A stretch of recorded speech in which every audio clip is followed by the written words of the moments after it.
আপনার নিশ্চয়ই অনেক স্থানেই দেখেছেন যে ট্রাকে করে বিভিন্ন খাদ্যপণ্য বিশেষ করে মুদি আইটেমগুলো বিভিন্ন স্থানে কিন্তু বিক্রি করা হয়ে থাকে এবং এই খাদ্যপণ্যগুলো নিম্ন এবং মধ্য আয়ের লোকজন ক্রয় করে থাকে।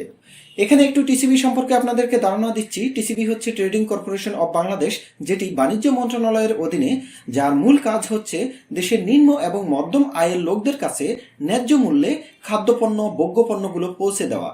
তারা দেশের অভ্যন্তরীণ উৎস থেকে খাদ্যপণ্য সংগ্রহ করে থাকে কিংবা বিদেশ থেকে খাদ্যপণ্য আমদানি করে থাকে। এই সমস্ত পণ্যগুলো তারা দেশের নিম্ন এবং মধ্যম আয়ের লোকদের কাছে পৌঁছে দেয়, যাতে তারা খুব কম মূল্যে এই সমস্ত খাদ্যপণ্যগুলো পেয়ে থাকে। তো টিসিবির তো অত সক্ষমতা নেই যে সারা বাংলাদেশে তাদের এই খাদ্যপণ্যগুলো পৌঁছে দিবে। তাই তারা কি করে, তাদের এই মজুদ পণ্যগুলো বিভিন্ন ডিলারের মাধ্যমে সারা দেশে পৌঁছে দিয়ে থাকে। সুতরাং এই ডিলারদের মূল কাজ হচ্ছে টিসিবি থেকে পণ্য নিয়ে যারা নিম্ন এবং মধ্যম আয়ের প্রকৃত ভোক্তা তাদের কাছে এই পণ্যগুলো বিক্রি করা। তো আজকের ভিডিওতে আমি মূলত আপনাদের সাথে আলোচনা করব এই ট্রেডিং কর্পোরেশন অব বাংলাদেশ বা টিসিবির ডিলার কিভাবে আপনারা হবেন, কোন কোন কাগজপত্রগুলো এই ডিলারশিপ নেওয়ার জন্য আপনাদেরকে টিসিবিতে জমা দিতে হবে, বা কি কি প্রসিডিউর আছে, কত টাকা খরচ হতে পারে, বা আপনারা এই টিসিবি থেকে এই খাদ্যপণ্যগুলো কিভাবে আপনারা পাবেন, বা কিভাবে আপনারা বাজারে এই খাদ্যপণ্যগুলো বিক্রি করবেন ইত্যাদি বিষয় নিয়ে আজকের ভিডিওতে আমি বিস্তারিতভাবে আলোচনা করার চেষ্টা করব। তো চলুন প্রথমে জেনে নেই কারা টিসিবির ডিলারশিপ নিতে পারবে। বাংলাদেশের যে কোনো ব্যক্তিই কিন্তু টিসিবির ডিলারশিপ নিতে পারবে। সেক্ষেত্রে আপনার একটি মুদির দোকান থাকতে হবে এবং ওই মুদির দোকানটি সক্ষমতা অর্থাৎ পণ্য ধারণের সক্ষমতা 1 টন থেকে 5 টন পর্যন্ত হতে হবে। এর থেকে বেশি হলেও কিন্তু কোনো সমস্যা নেই, তবে ন্যূনতম 1 টন থেকে 5 টন পর্যন্ত পণ্য ধারণের সক্ষমতা সম্বলিত আপনার একটি মুদির দোকান থাকতে হবে। তো এরপর চলুন জেনে নেই টিসিবির নিকট থেকে ডিলারশিপ লাইসেন্স পাওয়ার জন্য আপনাকে কোন কোন কাগজপত্রগুলো দিয়ে আবেদন করতে হবে টিসিবির নিকট। এক্ষেত্রে প্রথমেই যে ব্যক্তি মালিক থাকবে অর্থাৎ যার নামে আবেদন করা হবে তার 2 কপি পাসপোর্ট সাইজের ছবি জমা দিতে হবে। দ্বিতীয়ত হচ্ছে ট্রেড লাইসেন্সের কপি, অর্থাৎ আপনার ব্যবসা প্রতিষ্ঠানটি অর্থাৎ আপনার যে মুদি ব্যবসাটি সেটি যেখানে অবস্থিত সেখানকার স্থানীয় পরিষদের নিকট থেকে ট্রেড লাইসেন্সের কপি নিয়ে সেটি আপনাকে জমা দিতে হবে।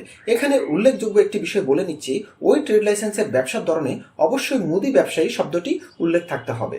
এরপরে অনেকে কিন্তু এই ট্রেড লাইসেন্স নিয়ে আরেকটি প্রশ্ন করে থাকে যে এই ট্রেড লাইসেন্সধারী প্রতিষ্ঠানটি অর্থাৎ মুদি ব্যবসাটি কি সিটি কর্পোরেশন এরিয়ার মধ্যে হতে হবে?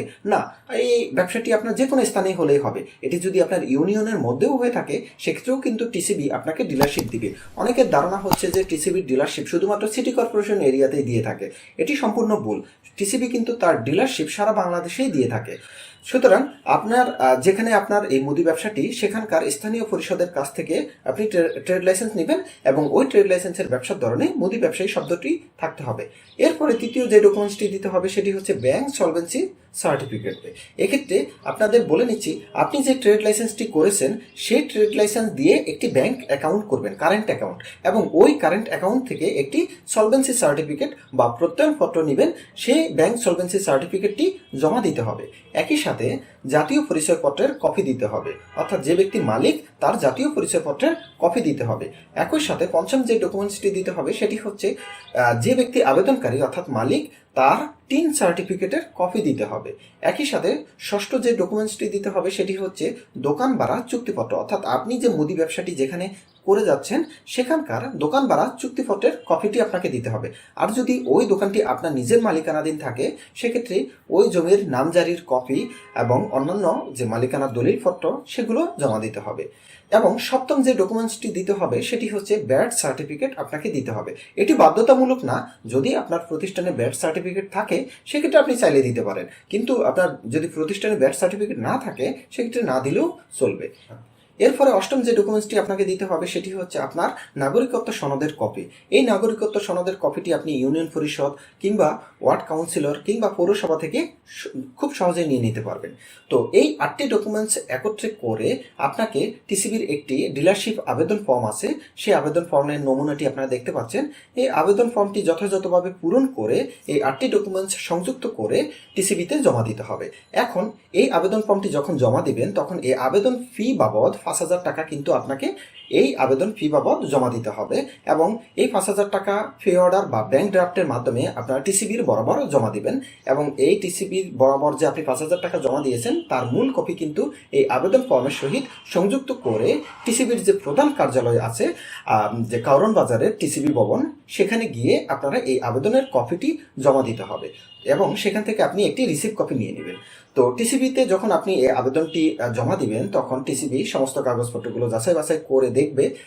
তারা যদি সন্তুষ্ট হয় সেক্ষেত্রে একটি স্থানীয় প্রতিবেদনের জন্য তারা ডিসি অফিসের যে বাণিজ্য শাখা আছে সেখানে প্রেরণ করবে। টিসিবি যদি পজিটিভ রিপোর্ট আপনার কাছ থেকে পেয়ে যায় তখন তারা আপনাকে ডিলার হিসাবে অনুমোদন দিবে। তো এখানে আরেকটু বলে নিচ্ছি, আপনার সাথে যখন টিসিবি ডিলারশিপ এগ্রিমেন্ট করবে তখন তারা কিন্তু আপনার কাছ থেকে 30,000 টাকা জামানত হিসাবে চাইবে। তো আপনি যখন জামানত হিসাবে তাদেরকে টাকা দিবেন এবং তাদের সাথে ডিলারশিপ চুক্তিপত্র করবেন, এর পরবর্তীতেই কিন্তু আপনি আপনার টিসিবির যে পণ্যগুলো আছে সেগুলো আপনি কিনতে পারবেন এবং আপনি প্রথমে টাকা প্রদান করে খুব কম মূল্যে কিন্তু আপনি টিসিবির কাছ থেকে এই পণ্যগুলো আপনার গুদামে বা আপনার যে দোকানে সেখানে নিয়ে আসতে পারবেন। এখন এই পণ্য চাইলে আপনি আপনার দোকান থেকেও বিক্রি করতে পারবেন কিংবা চাইলে আপনি ট্রাকের মাধ্যমে আপনার যে এরিয়া সেই এরিয়ার যে কোনো স্থানেই বিক্রি করতে পারবেন। এখন প্রতি 2 বছর কিন্তু এই চুক্তিপত্র অর্থাৎ আপনার সাথে যে ডিলারশিপ এগ্রিমেন্ট করলো সেটির মেয়াদ কিন্তু 2 বছর থাকে। এই 2 বছর পর পর আপনাকে কিন্তু আবার এই চুক্তিপত্র রিনিউ করতে হবে এবং এই চুক্তিপত্র রিনিউর ক্ষেত্রে নবায়ন ফি আপনাকে 10,000 টাকা দিতে হবে। সুতরাং এই 10,000 টাকা দিয়ে আপনি আবার 2 বছরের জন্য আপনার এই যে ডিলারশিপ লাইসেন্স সেটি নবায়ন করতে পারবেন। তো এই হচ্ছে মোটামুটি টিসিবির নিকট থেকে কিভাবে আপনারা ডিলারশিপ নেবেন সেগুলোর বিস্তারিত তথ্য।